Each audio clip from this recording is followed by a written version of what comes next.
Take a network break. I'm Drew Conry Murray. And I'm Jonna Johnson. Grab a virtual donut, and we're recording on Veterans Day, and Johnny, you just wanted to say a word about that. Yeah, maybe say a quiet thank you to the heroes who fought World War I. It's not just a convenient holiday in November, but it's actually a tribute to all of those who fought what they called the war to end all wars. And it's too bad it didn't turn out that way, but it was a valiant effort. Yeah, so thank you. On today's episode, we're going to be talking about security vulnerabilities in Cisco and Okta, a security warranty from SonicWall, a Lumen and Google deal, lots of financial results, and more. Stay tuned. After the news, we have a Tech Bytes podcast sponsored by Palo Alto Networks.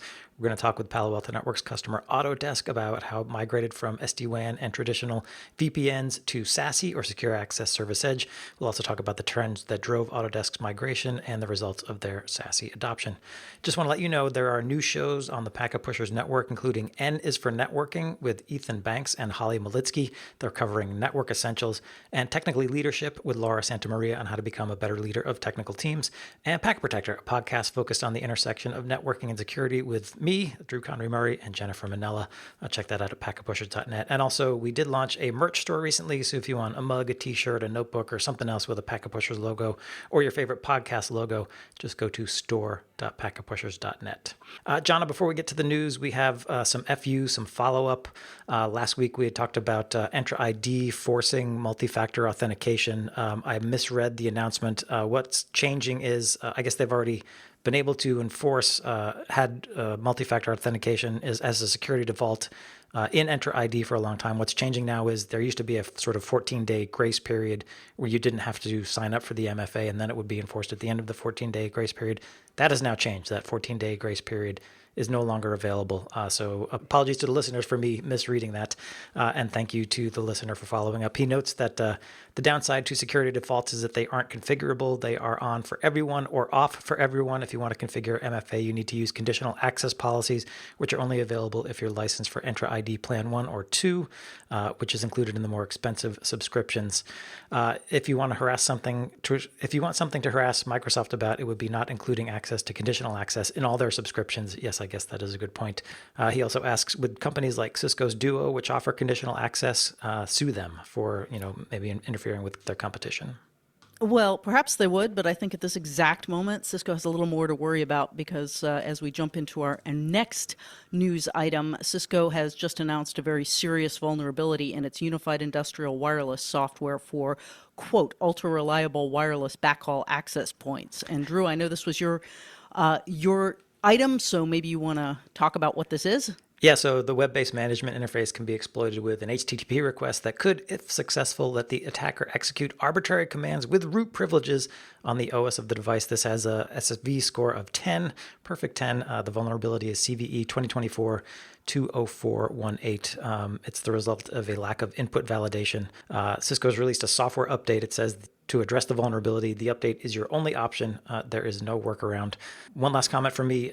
The Register covered this, and tip of the hat to whoever wrote the subhead in the article saying, ultra-reliable wireless backhaul doesn't live up to its name. So chef's kiss on that one. That is a good one. And just a reminder, folks, this is not figure skating. It's not a good thing to get a score of 10. A CVSS score of 10 is a very bad thing. A bad thing, So, yes, if you are running this, you really need to do that update as soon as possible. Patch away. Lots of articles about it, lots of links back to Cisco, so please just deploy that update.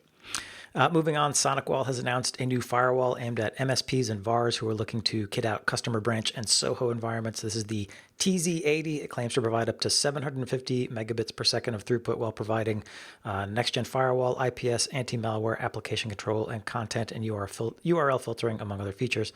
The thing, Jonna, that jumped out to me is that SonicWall says it's offering a free warranty of up to $200,000 if there's a security breach or a financial loss. The press release says this warranty is provided by a third party called Psy Insurance and, quote, will help supplement insurance coverage by providing cash for covering deductibles or other out-of-pocket expenses before insurance kicks in. I think this warranty is only available if you buy specific tiers of the service. But this is the first time I think I've heard a firewall provider put a warranty on their firewall. Yeah, I think this is amazing, and it's no offense to SonicWall, but I think it's surprising and heartening that it's coming from not a major enterprise player, but someone who's playing more in the smaller and Soho environments. I think this is a great move, and I would love to see the bigger firewall vendors step up to this. So I reached out to SonicWall to get more details about this because anytime there's a warranty, you have to look at the fine print to find out when that warranty is triggered and how you actually claim it and so on and get recompense. I have not heard back from them at the time of the recording today. So if I can do some follow-up later on, I will. Something like this, I assume the devil is in the details.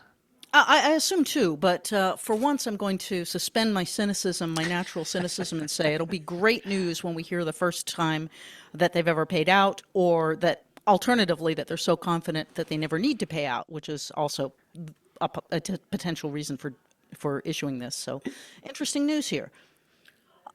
Sticking with the security theme, long usernames, not a good thing. That's a free pass from Okta.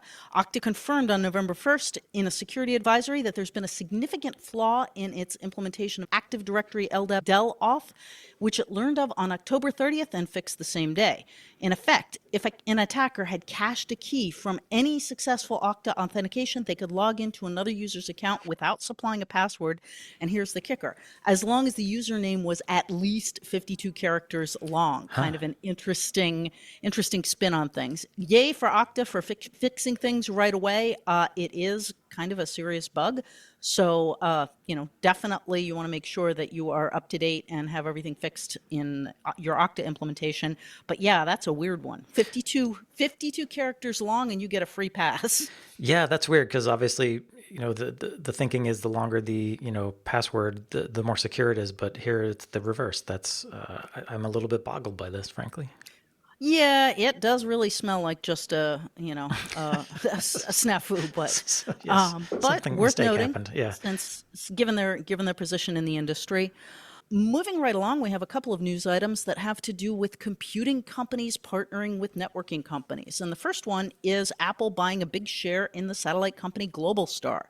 Apple has invested $400 million in Globalstar, which currently provides it with satellite services, to buy a 20% share in the company in a deal struck on October 29th. According to the SEC filing, Apple is also committed to investing an additional $1.1 billion in quarterly tranches to fund the further build-out of Globalstar's low Earth orbit satellite network. Globalstar will retain all revenue it generates and control of its own board, but has committed to dedicate the 85% of its network capacity to Apple. Very interesting move on Apple's part. This looks, smells, and feels a bit like Microsoft's commitment to Constellation Energy of buying all energy produced by 3 Mile Island for the next 20 years. It's sort of Globalstar will dedicate 85% of its network capacity to Apple. Not sure for how long that will last. That deal is supposed to last, but it's interesting to see Apple is recognizing the need for wireless connectivity, for satellite connectivity, going forward, to the point where it's giving away money in exchange for bandwidth. Money today, bandwidth tomorrow.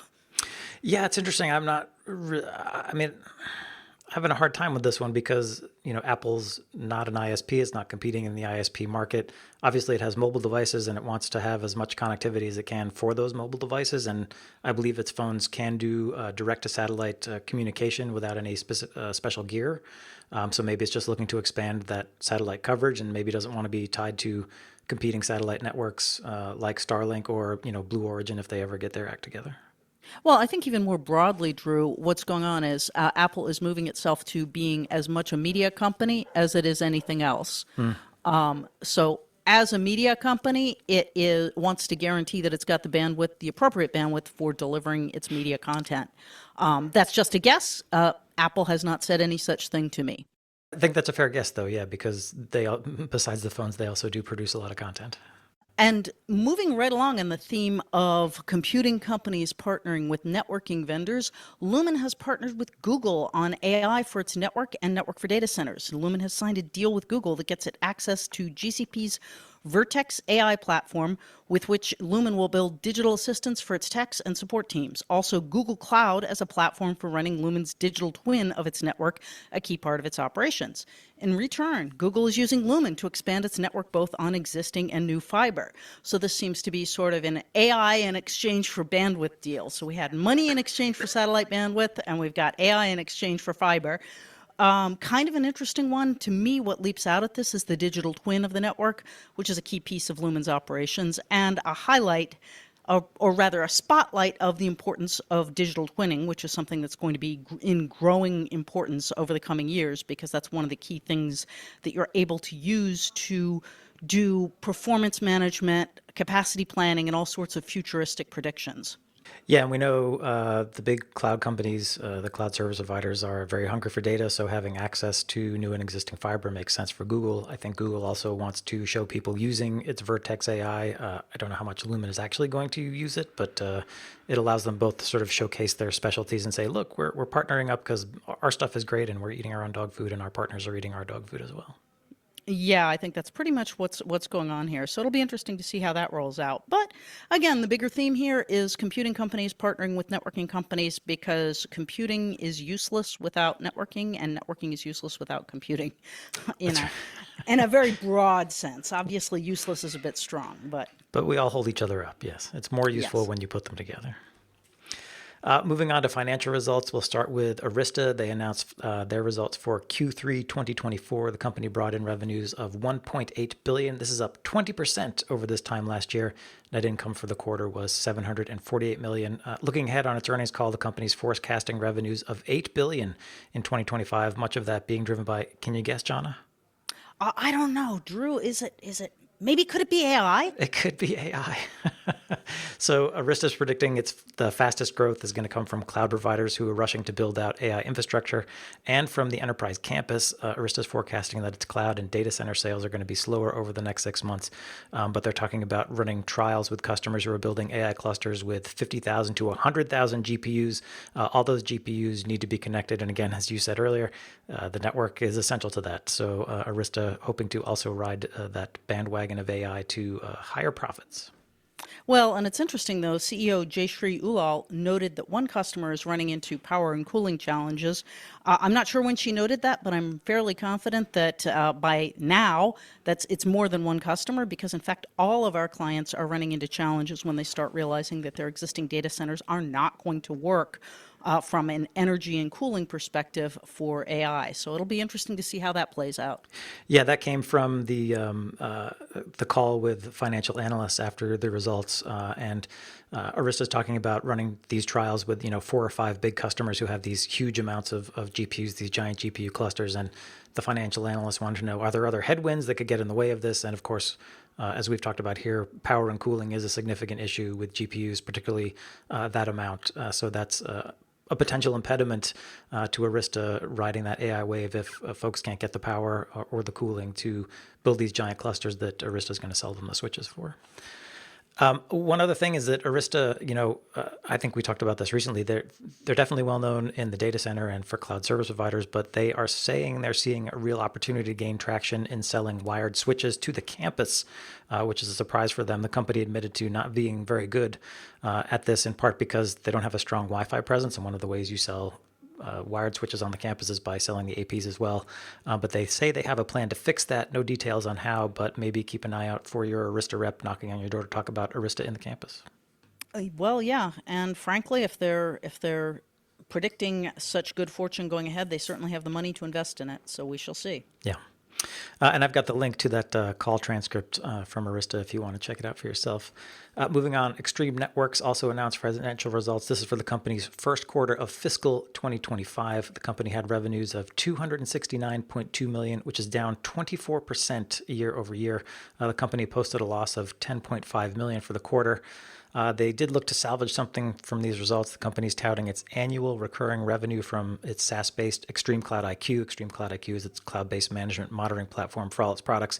The company says this annual recurring revenue for Extreme Cloud IQ is an important metric, quote, because it is driven by our ability to acquire new customers and to maintain and expand our relationship with existing customers.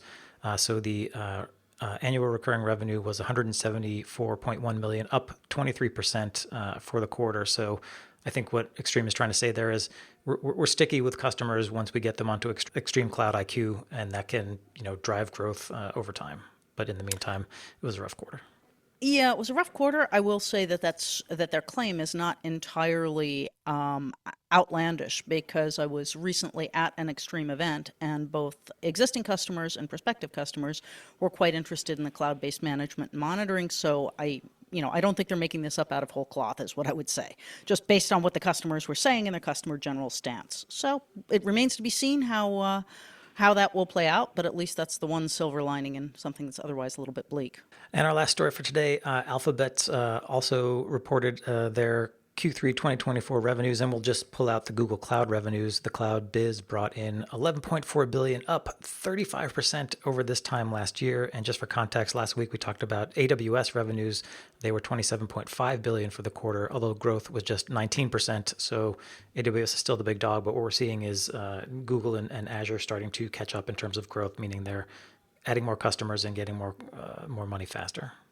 Yeah, and I think, Drew, the other thing to pay attention to above and beyond the cloud is that, their CEO says in general that AI investments are beginning to pay off for Google, which they better be, because as I've said multiple times, AI is an existential threat for Google, so they have to be on top of this.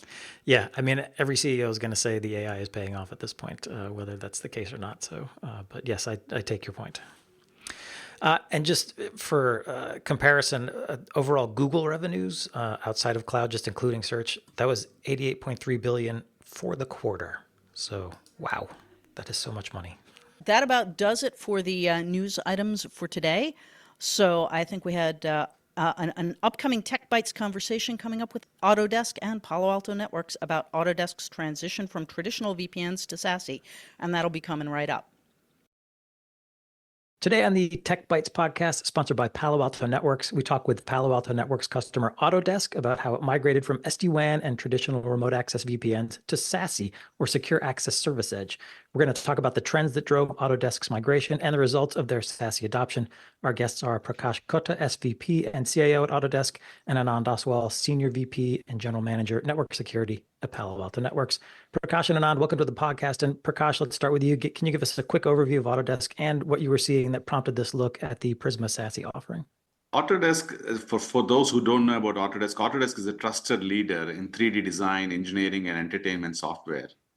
We cover many industries, from engineering, construction, manufacturing, and media entertainment.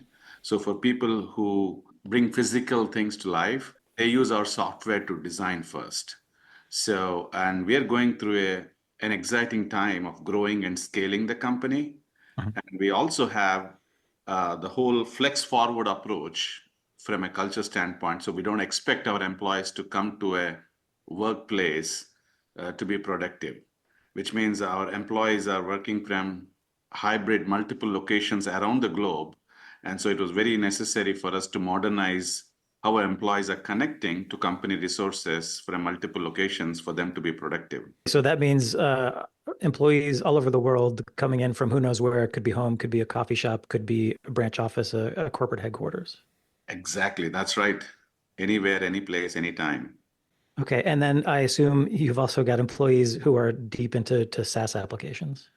That's right. So Autodesk, I would say, if I look at the whole application footprint, 80% of our applications that employees access over the network are either SaaS-based or cloud-based solutions. So from Zoom to Salesforce to Microsoft 365 and name it, most of them are all cloud and SaaS-based applications. So if you're big into SaaS applications, why focus on your remote access strategy? Because logically, I can just connect in as an employee to a SaaS application directly, right? No, that's true. So the key thing is we also have a VPN solution, and we used to have a traditionally on-premise VPN solution, which was having difficulties to scale. And so we wanted to reduce the whole complexity and streamline. And that's where we chose the whole SASE solution from Palo Alto Networks. And if you look at our journey with Palo Alto, Autodesk has been a customer with their SD-WAN technology.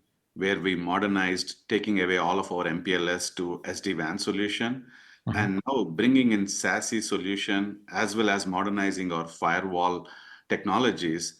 It actually brought everything on one platform. So we took the whole platform approach and bet on Palo Alto Network to really modernize entire infrastructure, which gave us great results. So what is it that made you want to switch from traditional VPN to something different? I think with the whole switch of leveraging SaaS applications and cloud applications, with employees over 80% consuming all of these SaaS and cloud applications, made us look at how do we evolve as we scale as a company. And then that's where we chose this platform approach, leveraging Palo Alto Network.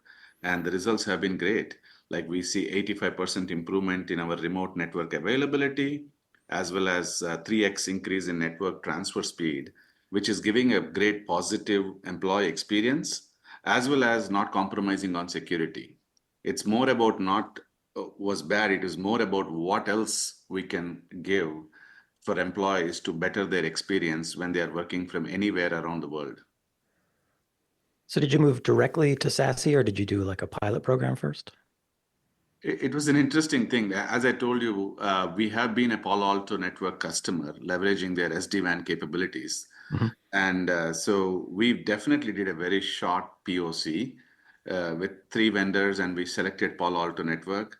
And what I'm really proud of the team is within less than 6 months, we modernized and migrated off from our current solution to the SASE solutions across 60 campuses, as well as for all remote workers, and divested our existing solution that we had at that time.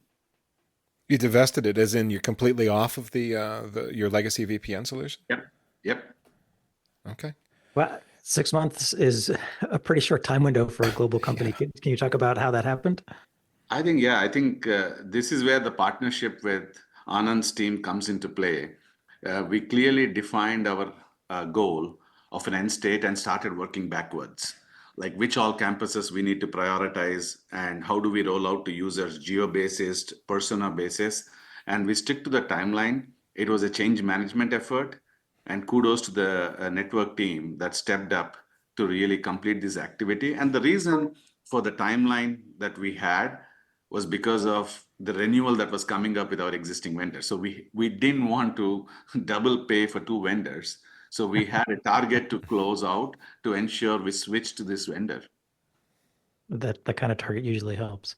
Yeah. So Anand, I wanted to bring you into the conversation, and just to round this out, SASE is essentially, cloud delivered security services. You can get multiple security services sort of in one service, but the security industry for a long time has offered things like UTM appliances or even SD-WAN gateways that do include multiple security capabilities, a firewall, malware filtering, and so on. So what's different about SASE? Yeah. Before we talk about SASE, I think, Drew, it's important to talk about, I think Prakash touched a little bit on this one. In many cases, customers have environments which are complex and fragmented from a network security perspective. What we did with Autodesk was help them simplify and unify network security, reduce their operational costs, ensure that we are able to provide their users with a better experience, and improve their security outcomes. Now, if you think of the journey in the last many, many years, the reason why it's gotten to the state is because the world of how we work has evolved. Traditionally, we were in the offices, accessing our applications only in the data center. You had hardware firewalls with multiple services or some additional hardware products that did point solutions. Over time, most customers have subsumed those functions on the hardware firewall to protect their data centers. Then as applications moved to the cloud, you couldn't put a physical firewall in the cloud, so you had a software firewall, a virtual machine, a containerized firewall, or a cloud-native firewall. And then as we had this remote workforce and remote branches, and especially as you saw in the pandemic, right, we wanted to provide a cloud-delivered security solution. You said SASE. SASE is nothing but networking and security coming together, delivered as a single, massively distributed cloud service. The issue is that most customers have most of these environments. You still have a private data center you want to protect using a physical hardware firewall with multiple point services. You have assets in the cloud. You have remote workforce, remote branches. And the key thing here is that when we simplify and unify network security, you want to have common policies, whether the user's in the branch or in the office or on the go. Whether the application is in the data center, it's in the cloud today, or in multiple clouds tomorrow, right? And that consistent set of policies helps simplify and unify network security. So you define your policies for users, applications, devices once, and then those can be in different places at different times. And you do this all with common manageability. A single dashboard to configure user policies, device policies, application policies, see your insights, monitoring capabilities, AI operations. All of that is simplified through a single unified dashboard, single policy. And that's really the power of platformization. If you're listening to this and that doesn't seem like a big deal to you, it is. I came from the world when building a security stack was literally a bunch of different solutions from a bunch of different vendors that accomplished the thing. And every time something would not work, you would have to dive through multiple policies on multiple platforms trying to figure out why is traffic flowing that isn't supposed to be, or more usually not flowing that is supposed to be. And it was maddening. I lived in that world of parsing through multiple UIs and multiple sets of logs, trying to make sense out of what was going on. So if you don't want to live in that world, then you're interested in a unified platform like Anand is describing right there. And one more thing, Ethan, is that the journey can be different for different customers. What Prakash described to you was they were already a customer using our Prisma SD-WAN. Then they went on to using full SASE, and then they were able to migrate their firewalls. And then they were able to have this platform-centric, simplified, unified view. Different customers be on a different journey. Yeah, I think that was one of the powerful things for us. Today, I have one orchestration layer where any policy change, imagine a zero-day vulnerability patch that we need to push, or policy change that we need to push. We're talking about one screen, one network engineer able to roll it out across the globe, rather than pulling in many people from many UIs, many devices, and checking on all of these things, which used to be a hassle. It feels too complex work. Now it became so simplified, while all the complexity is hidden behind. And that's what we really liked about this solution when we embarked on this journey. You also mentioned, one of your goals was enabling productivity. I think sometimes there's a concern about SASE about maybe introducing latency. Has that been an issue for you? No, as I told you, I think the results show the other way around. So 85% improvement in remote network availability. That means it's very consistent and reliable access for remote workstations as well as application workloads, as well as boosted efficiency by 3x increase in the whole network transfer. And so we have actually seen significant, and employees felt it, like things are being more positive. I mean, things did not have any problems as such, but they could see much more positive impact after a rollout. And the best thing is this was done behind the scenes. There was like a huge downtime, or other people didn't even know that we are changing our backend network bone across campuses and all how things work behind the scenes over weekends, rolling it out over the 6-month period that I mentioned. All was done behind the scenes without people not even realizing such a major shift has actually completed. So you're saying the end users essentially didn't notice you were essentially putting this whole new network access method at their fingertips. Yep. And that was the goal.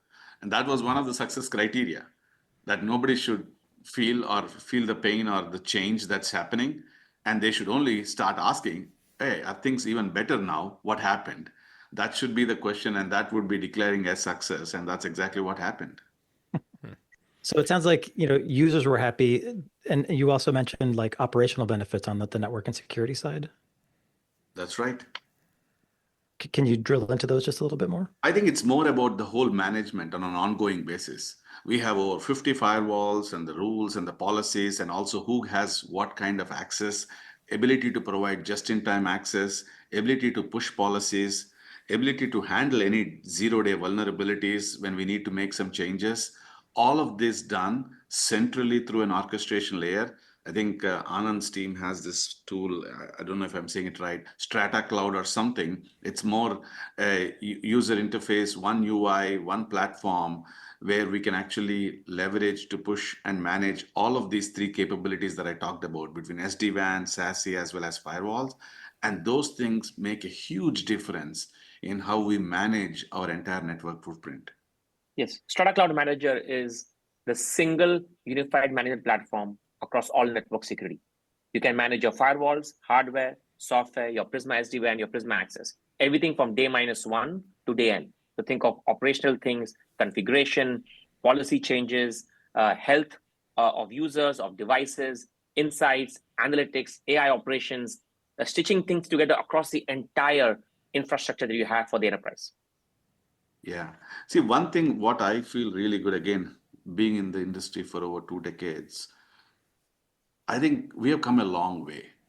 Handling network kind of capabilities and security capabilities with user experience in mind and the center of doing things, both for the operations team, the network team, infrastructure team, to the end user, it is so different and refreshing to see that experience first, while all of these capabilities are table stakes for any network provider, but usually these were afterthought. This like boring jobs to really handle all of these capabilities that Anand listed out. From there, putting the user at the center and the experience at the center for the end user, as well as the teams that are managing this, making it much more powerful when we hand it over to them, has been a refreshing change and shift. And that all comes with platform-based approach of how Anand highlighted. And that's one of the reasons why users or companies choose platform-based solutions rather than siloed different capabilities. So Prakash, we're about to wrap, but you mentioned platformization, and I think that's top of mind for a lot of folks. As for other IT leaders who are thinking about a platform approach, what would you advise? Yeah, so I think, see, as any IT executive that is leading transformation, there are 4, I call it S4 principle, which is, as you're scaling the company, which we are going through, simplification and standardization is very important, and security is like table stakes. Mhm. So if you're keeping security in mind, but at the same time you're scaling, it is very important to think about standardizing and simplifying. And that only can be achieved by a platform approach. We need to get away from having 1,000 favorite things and creating siloed solutions, because that hinders from scale. So as you're scaling, you really need to choose your partners where you can simplify and standardize across the board so that you can go fast, but without compromising security. So if you keep those things and principles in mind, because that's exactly those are the principles that I look for when I'm choosing vendor or choosing a capability to roll it for Autodesk. Fantastic. Well, if you're interested in getting more information about Palo Alto Networks and Autodesk, they'll have a case study that you can read. We'll have a link to that in the show notes that accompany this podcast. Prakash and Anand, thank you for joining us. And thanks to Palo Alto Networks for being a sponsor. And if you, the listener, decide you want to check out SASE from Palo Alto Networks, let them know you heard about it from the Packet Pushers. And speaking of Packet Pushers, if you enjoyed this episode, you can find it and many more fine free technical podcasts and our community blog. It's all at packetpushers.net. You can follow us on LinkedIn, hear us on Spotify, and if you would, leave us a rating on Apple Podcasts. And last but not least, remember that too much networking would never be enough.